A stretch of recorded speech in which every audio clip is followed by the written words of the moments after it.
चलिए जानते हैं बोध के संबंध में। तो इसमें ज्ञान और अज्ञान दोनों का ही साक्षात्कार होता है।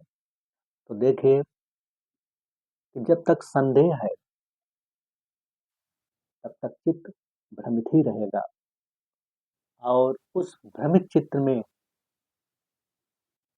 बेहोशी में ही आप मौजूद रहेंगे, क्योंकि जब तक आप बेहोश हैं तब तक दुख ही आपकी नियति है, उसे ही आप सत्य समझ बैठते हैं और यह भी अंदाजा नहीं रहता कि यह दुख क्यों है और कहाँ से आ रहा है और किसे हो रहा है। आप इससे भी अनजान ही रहते हैं और इसमें भी मिटना होता है। इस मिटने में तुम मौजूद नहीं होते हो और ठीक ज्ञान के संबंध में जब आप ध्यान में होते हैं तब होश प्रबल होता है। तब तुम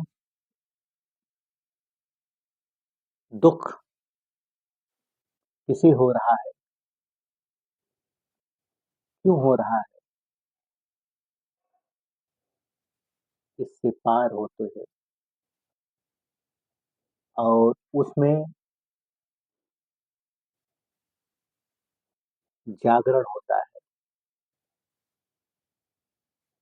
और जब जागरण होता है तो इसमें भी मिटना होता है, पर इस मिटने में तुम मौजूद होते हो और जब आप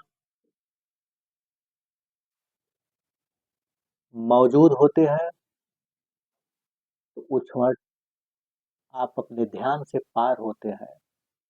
केवल ध्यान ही बचता है और ध्यान से इसलिए वह पार होता उपराम होता है क्योंकि अब कुछ भी पकड़ने के लिए शेष नहीं है, कुछ पाने के लिए शेष नहीं है और कुछ जानने के लिए शेष नहीं है।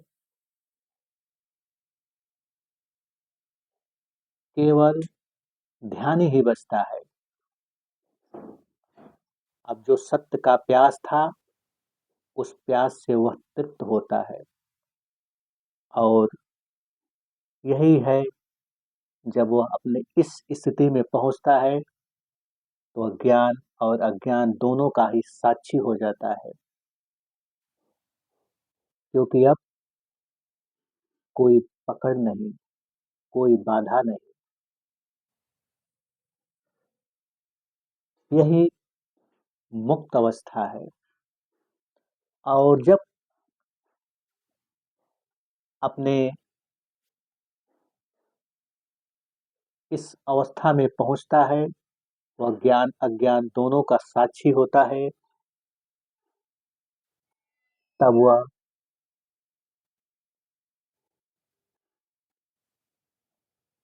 सत्य की पहली यात्रा,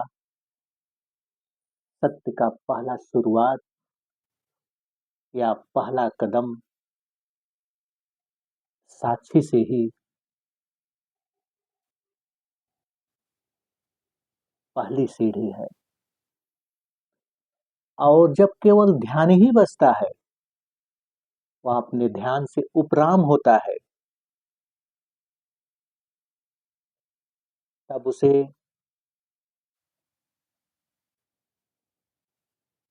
ऊर्जा स्वरूप होता है और जब वह ऊर्जा स्वरूप होता है तब उसे दिखाई पड़ता है कि जन्म जन्म के आवागमन से इस ऊर्जा का भी अपना एक आयाम बन जाता है और जब तक यह ऊर्जा अपने आयाम से मुक्त नहीं होगा तब तक आवागमन बना ही रहेगा, संस्कार बद्धता से वह छूट नहीं पाएगा। तब तक वह कोई न कोई गर्भ ढूंढ ही लेगा। लेकिन जब वह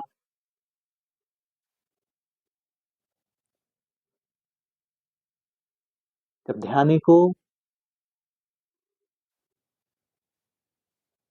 अपने आयाम से भी यह ऊर्जा उपराम होता है, और यह ऊर्जा उपराम तभी होगा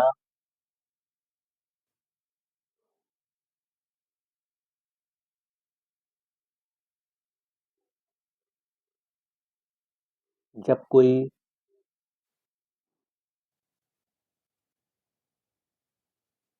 ध्यानी भी इस स्थिति में नहीं बचता। पहले वह ध्यान से उपराम हुआ,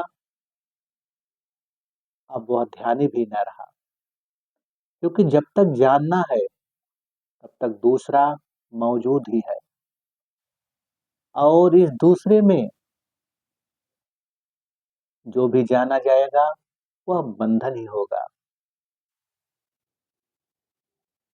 जब कुछ भी जानना नहीं, तब दूसरा भी नहीं, और उस दशा में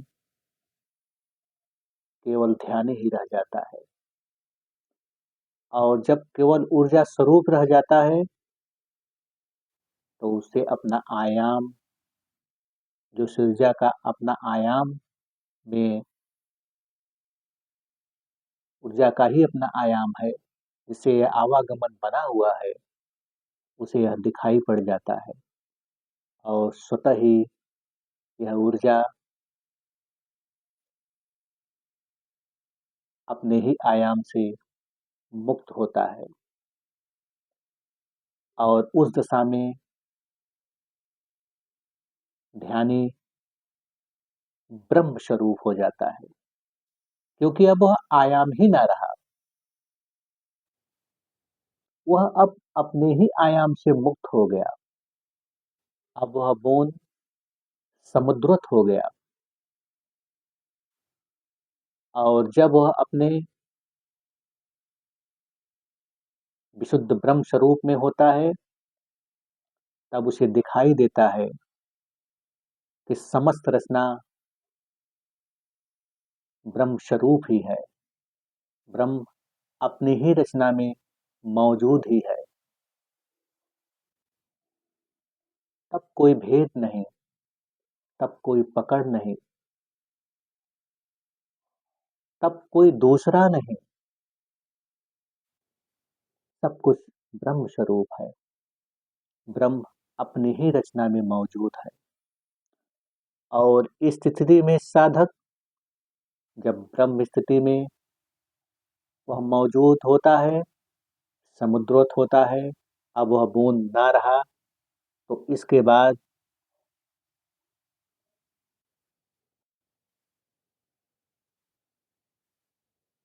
उसे अपने दिव्य स्वरूप यानी काल का बोध होता है। काल ही रचनाकार है, और यह काल शून्य का फैलाव ही वह काल है, जिसकी गूंज में ब्रह्म मौजूद है। ठीक इसी भांति कि जैसे फूल में सुगंध मौजूद है, ठीक इसी भांति उस गूंज रूपी फूल में ब्रह्म की सुगंध मौजूद ही है। और जब वह अपने इस दिव्य स्थिति में होता है, तब उसे दिखाई देता है, यह शून्य का फैलाव ही काल है। और अपने इस काल की स्थिति में जो समस्त, जो जो रचनाकार है, तब उसे बोध होता है कि शून्य की ही तीन स्थिति है, एक काल और ऊर्जा। और शून्य में ही तीनों मौजूद ही है। और जब केवल अपने इस दिव्य स्थिति में होता है, तब उसे गर्व का भी बोध होता है। तब केवल वो शून्यवत हो जाता है, क्योंकि यह बोध हो गया कि सब कुछ क्षेत्र, काल और ऊर्जा शून्य में ही स्थिति है। वह शून्य का ही तीन स्थिति है। और जब यह बोध होता है, तब यह दिखाई पड़ता है कि इस शून्य का भी अपना एक आयाम है, और यहाँ पर खुद ही प्रकट हो जाता है कि अनंत का दो रूप है। एक तो इस आयाम के भीतर गर्भ के रूप में, और दूसरा यह पूरा गर्भ या पूरा शक्ति कवच जिसमें फैल रहा है। तो अनंत की दो स्थिति है, या यूं कहिए कि शून्य की दो स्थिति है, इस आयाम के रूप में और एक इस गर्भ के रूप में या आयाम के रूप में, और एक यह पूरा आयाम जिस महाशून्य में फैल रहा है। तो गर्भ अनेकों हो सकते हैं। सृष्टि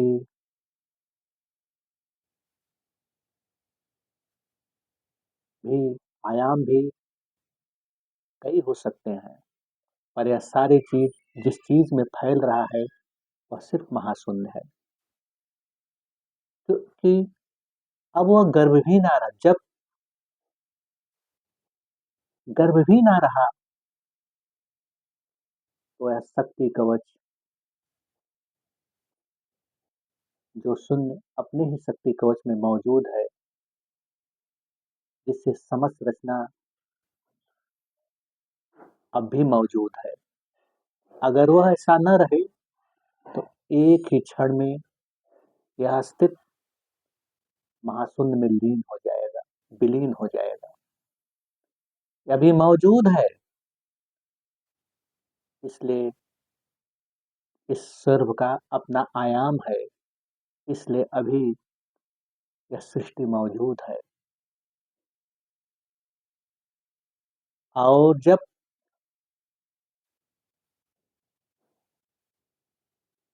कोई आयाम नहीं, अगर केवल शून्य का भी अपना आयाम न हो, तो फिर केवल महाशून्य ही रहेगा। क्योंकि जब कर्म नहीं, तो अपना कोई शक्ति कवच नहीं।